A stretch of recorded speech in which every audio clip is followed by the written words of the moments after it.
Yemen के Houthi विद्रोहियों ने 19 नवंबर को लाल सागर में एक जहाज को हाईजैक कर लिया। जहाज का नाम गैलेक्सी लीडर है, जो 189 मीटर लंबा है। जहाज में कारों का ट्रांसपोर्ट किया जाता है। जिस समय से हाईजैक किया गया तब ये तुर्की से भारत के लिए रवाना हुआ था। हूती विद्रोहियों की ओर से जारी किए गए वीडियो में दिख रहा है कि हेलीकॉप्टर के जरिए कई हथियारबंद लोग जहाज पर उतरते हैं। बाद में ये उसके कंट्रोल रूम में घुस जाते हैं। यहाँ से वो कप्तान को जहाज को यमन के होदेइदा बंदरगाह ले जाने को कहते हैं। बिना एक भी गोली चलाए जहाज को हाईजैक कर लिया गया, जिससे अब लाल सागर में चिंता बढ़ गई है। ये हाईजैक इजरायल और हमास के युद्ध को और भी आगे बढ़ा सकता है। वहीं सबसे बड़ी चिंता है कि इस अपहरण से सीधे तौर पर ईरान और अमेरिका में संघर्ष बढ़ेगा। हूतियों का कहना है कि यह इजरायल का जहाज है, लेकिन इजरायल इससे इनकार करता रहा है। लाल सागर इस दुनिया के सबसे प्रमुख शिपिंग रूट में है। ज़्यादातर लाल सागर का हिस्सा 200 किलोमीटर चौड़ा है, लेकिन दक्षिण में बाब अल मंदेब मार्ग के पास ये बेहद पतला हो जाता है। तब इसकी चौड़ाई सिर्फ 20 किलोमीटर रह जाती है। हर साल लगभग 17,000 से ज़्यादा जहाज इसके जरिए गुजरते हैं। हर रोज लगभग 50 जहाज यहाँ से आते जाते हैं। ऐसे में दूसरे जहाज़ों को लेकर भी चिंता बढ़ गई है।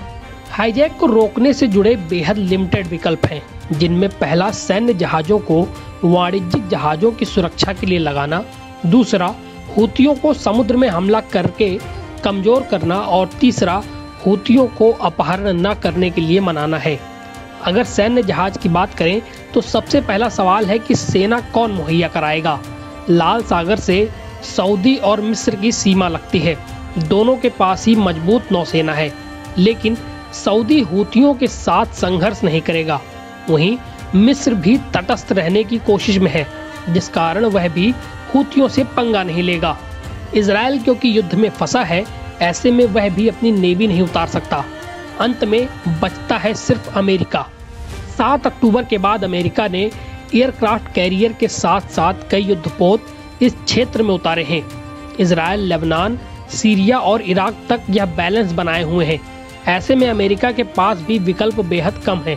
हालांकि स्वेज नहर के दक्षिण में मौजूद अमेरिका का एक सैन्य जहाज वाणिज्यिक जहाजों की सुरक्षा में लगाया जा सकता है, लेकिन इसे भी गाजा की सुरक्षा के लिए यहाँ तैनात किया गया है। हूतियों पर हमले का विकल्प भी अच्छा नहीं होगा, क्योंकि इससे संघर्ष और बढ़ेगा। ऐसे में बातचीत का विकल्प ही है, लेकिन इसमें ईरान की भूमिका होगी। अगर गैलेक्सी लीडर को हूतियों ने स्वतंत्र रूप से हाईजैक किया है, तो ईरान के साथ अमेरिका कूटनीतिक बात के जरिए नए अपहरण न होने का हल निकाल सकता है। NBT ऑनलाइन की रिपोर्ट।